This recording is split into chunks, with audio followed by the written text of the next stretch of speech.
Well, my worst fears came true because I'm tired and just don't have coordination and balance. I slid on these dry leaves right here. Fell on my butt. Didn't hurt myself. But I did break my trekking pole.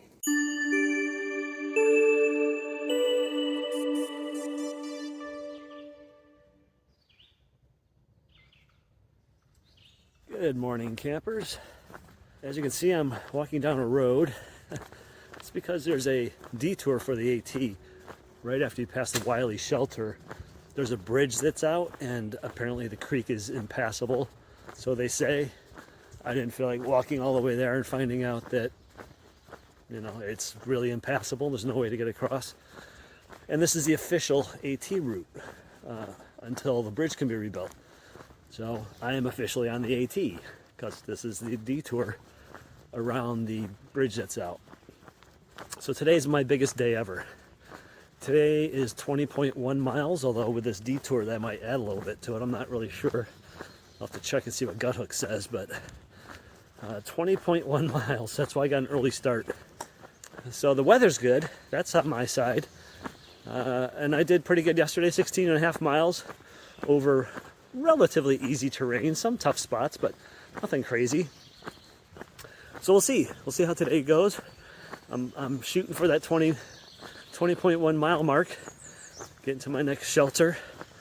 And we'll see how it goes. Wish me luck. Well, I just finished that road walk, the detour around the bridge that's out. And guess where I am now? Connecticut! Yay! A new state! Woohoo! Here we go. Wow, look at this staircase. These stones. Stepping down each stone all the way down this hill. Wow. That's a lot of work. And they edged it. Look at those rocks along the side. Preventing stuff from the hillside from rolling down onto the steps. That was a ton of work, whoever put that together. Hey, look at that. That's sand. Because I'm along the edge of a river. And it has a sandy bank on this side.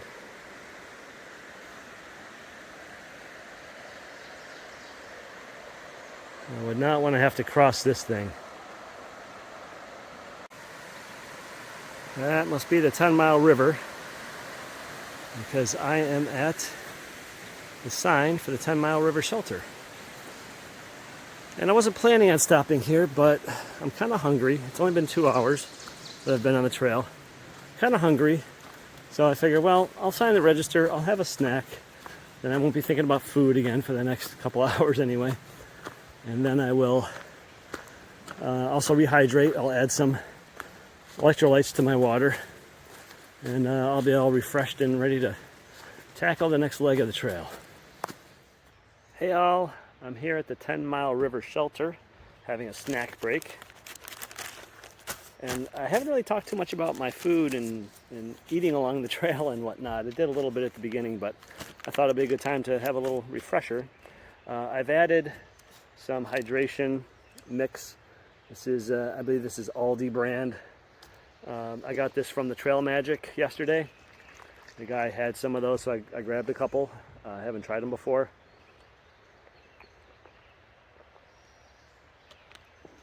Okay, lemon lime, not bad. Not as good as Propel, but that'll do. Beggars can't be choosers, right? So I have here 2 flour and corn tortillas. So what I'm basically going to do is I've got 2 peanut butter packs from my home grocery store, the wonderful Wegmans.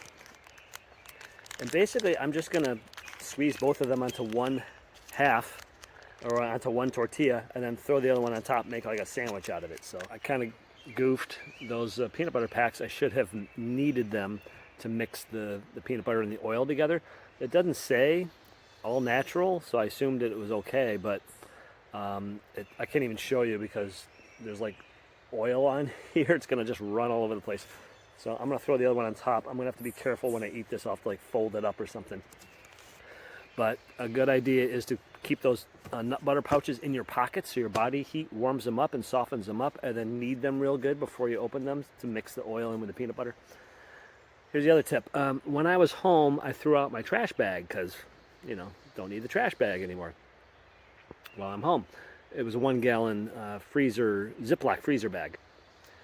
Well, yesterday I got on the trail and I'm like, oh, okay, I had a snack. I need to throw out the wrapper. Oh, shoot. Where's my trash bag? I thought, oh my God, I forgot to put a new trash bag in my pack. But because these are my last tortillas of this particular packet, this package here, Chi-Chi's, I got this in Unionville. I realized, wait, this has a Ziploc on it. So now this is my new trash bag. So you have to be resourceful when you're on the trail. I'm using my Chi-Chi's flour and corn tortilla bag as my new trash bag until I get my next resupply box when I'll have a fresh Ziploc freezer bag. So anyway, that's it. That's my snack for this morning.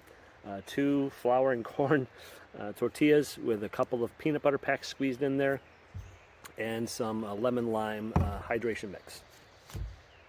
So some shelters have a problem with porcupines or skunks or other animals of the night. So you may wonder, how do they prevent them from just roaming around in the shelter at night when the hikers are sleeping? Let me show you. Not all shelters do this, but big gap between the front and the inside. So you got to be careful. When you're leaving at night, you either got to make a big step or you got to walk up the plank. That prevents skunks and porcupines and other animals from getting in. Of course, you have to pull the plank away at night so that they can't walk down the plank into the sleeping area. But that's how they do it. So I had to stop, take a little break, wipe the sweat off my head. I had a big climb. There's been some nice flat sections here in Connecticut, but there's been some climbs too that I wasn't expecting. I'm drenched in sweat. It warmed up quite a bit. I went from being chilly this morning, goosebumps, to it starting to heat up. It's only a little after 10, and it's warming up. It's getting a little steamy. So as soon as I start moving, I just start beating out in sweat. So I just gotta pace myself and keep taking breaks and drink and hydrate as much as I can. So, but whew, tougher day than I was expecting. I hope I can make it the full 20. So for the second time today, I cross the New York-Connecticut border.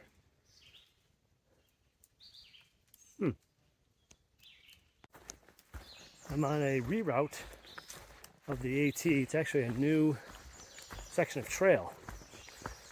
There's a sign back there. I should have taken a picture of it. It said that the AT has been rerouted. This next 1.4 mile stretch was rerouted to permanently protect the trail, it said. So I'm imagining that means the old section was on private property perhaps, or property that the ATC doesn't control anyway. And they either made a land acquisition or someone donated a tract of land that was right near the AT. So they rerouted this 1.4 mile section through that land, which is now permanently protected. So that's nice. I hope they can do that with the rest of the trail, frankly. But the best part was that this section was freshly blazed. So you can see it's very soft. Probably blazed just within the last year or two. So the dirt is very soft. It hasn't been compacted down real hard and firm like the rest of the trail, where thousands and thousands of through hikers, section hikers, day hikers, you name it, people just walking the trail, compacted it down in the weather, the rain, compacting it down and so on. So very nice little section of trail. Easier on my feet. Now I can't help it. But that looks like a horse head, doesn't it? Like that? Or a wolf? It's kind of cool, actually.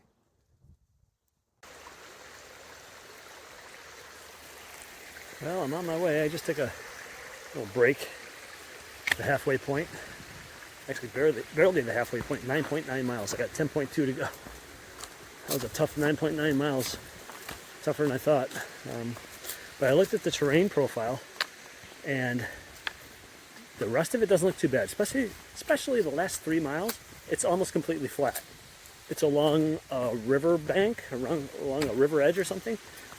There's like a 5-mile stretch of trail that's almost completely flat. And 3 of those miles are the last 3 of my miles today. So that's going to be sweet. That means I only have about 7 more miles of trail hiking to do. And then it's cruise on in for 3 miles, baby. Big old snake. Psst. Psst, psst, psst, psst. There's his head.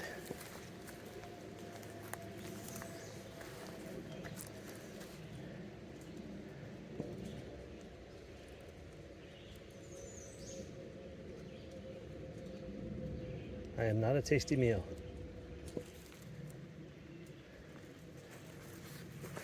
I'll leave you alone there, buddy.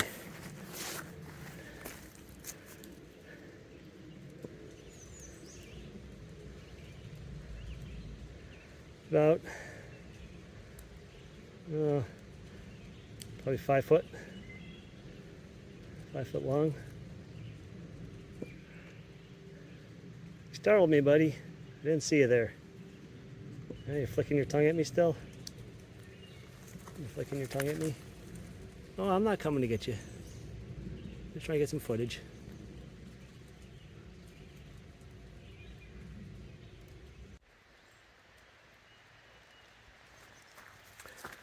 So I just left the Mount Elgo shelter.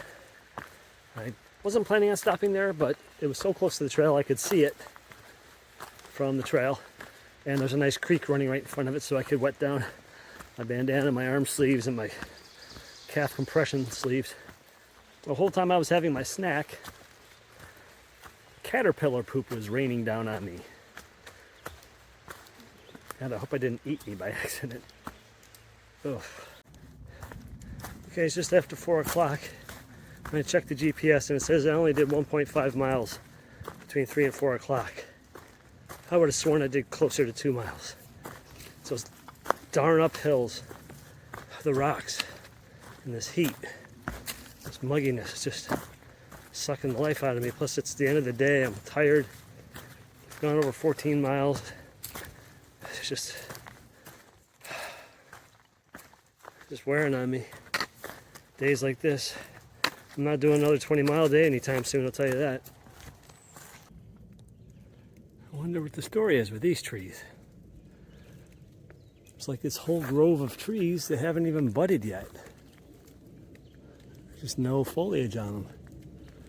Very weird.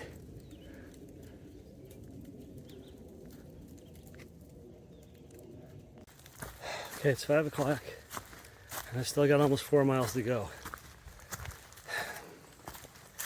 So the reality is setting in that I'm not getting to camp until 7 or close to it.